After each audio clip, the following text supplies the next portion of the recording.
This is Bill Shelton with a Michigan Golfer. I'm visiting with Skip DeWal and Brent Marshall of Clocktower Press, and they have a book out by Bradley Klein, Discovering Donald Ross. And you know, Skip, everybody probably has their favorite Donald Ross courses, and in the state of Michigan, there are a lot of them.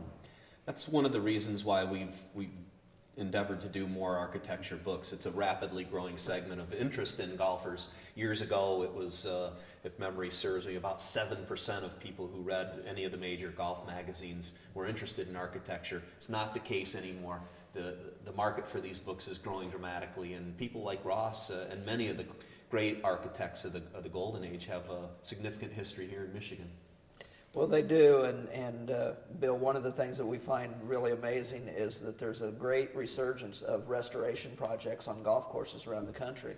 And what's happening is by having these books that chronicles the careers of these wonderful architects who didn't have all this modern machinery to move all the dirt and do all these creative things that today's modern architect does, they simply had to do it with the lay of the land, and they were really masterpieces that were created. They're true artists in every sense of the word. So to be able to capture their careers and the golf courses in a book that will be there forever, you know, is really very rewarding for us as publishers, because it gives the people out in the marketplace a chance to have something of a historical value as well. The Michigan golfer cameras caught up with Bradley Klein, the author of Discovering Donald Ross, recently, and let's hear what he had to say. I wrote the book over a 3-year period. Donald Ross, who lived from 1872 to 1948, designed 399 golf courses. And what's amazing, I found a lot of people here all over in Michigan have found that his courses are still relevant. They're challenging. They're great to play, and he had a knack for good routings. And I went down to the archives in Pinehurst, North Carolina. I interviewed his caddy. I interviewed his daughter. I found thousands of telegrams, notes, letters that he sent, his design plans, and I kind of put it together so that what we have in this book is a biography. It's a study of his courses. It's a study of why they're so much fun, how beautiful they are. And Ross was an amazing fellow. He was born in Scotland. He learned greenkeeping, and he came to the United States at the turn of the century, and he helped transform American golf. And you look at the courses in Michigan, you know, Oakland Hills, Franklin Hills, Detroit Country Club. They're great challengers. They're relevant. Some of them, even if they're 65, 6,600 yards, he had a knack for shot making, and he knew what he was doing.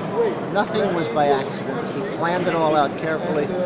And for me, it was a lot of fun, although a lot of hard work, to celebrate his life and to show how relevant that work is, more than half a century after he died.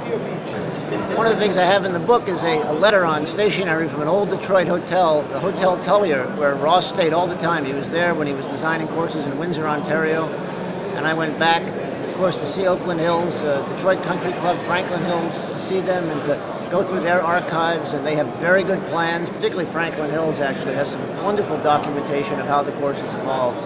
There's really nothing like going through those old musty records, the club debates, to see how they were arguing on the Green Committee 75 years ago about a tree to cut down. And it really was a very detailed process of recapturing history and bringing it alive and making it relevant to modern golf and modern golfers. I think the women found that out when they were at Barton Hills for one of the USGA events a few years ago. These courses, the players love them. They love going back. They love the shot making. They're not long by modern standards, but they're still demanding, and they test the player, and they require them to hit shots left and right, right to left, and the chipping and the areas around the green are still great challenges. So I tried to celebrate that and to evoke that in the book. Bradley Klein is a name familiar to a lot of people who read about golf.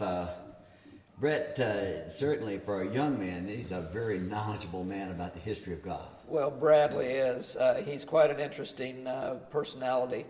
He lives in the Hartford, Connecticut area, but he's a former professor of political science at a small private college back in the East. He was a caddy in Long Island growing up. So he really has his roots grounded in the game, and I think that there's so many historic golf courses in Long Island that he loved the game from the very early days of his life. And What he's done is really put together the most comprehensive, definitive work on Donald Ross, who had almost 400 courses designed around the country. And Bradley was also involved in the founding of the Golf Week Superintendent News, which is probably the premier publication focused toward the golf course superintendent industry in America today. Well, you've probably played a Donald Ross course, and this would be a great book to understand a little bit about his architecture and the reason why he laid out courses the way he did. From the Clocktower Press, Discovering Donald Ross, a book by Bradley Klein. It's offering expansive views of East Grand Traverse Bay, and it's panoramic views of the Wolverine Golf Course and the Bear. Come and enjoy the things you love to do, whether it be golf, tennis, swimming.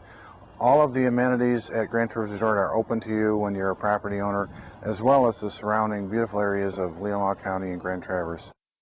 Once again, I invite you to come and explore the real estate offerings at Grand Traverse Resort.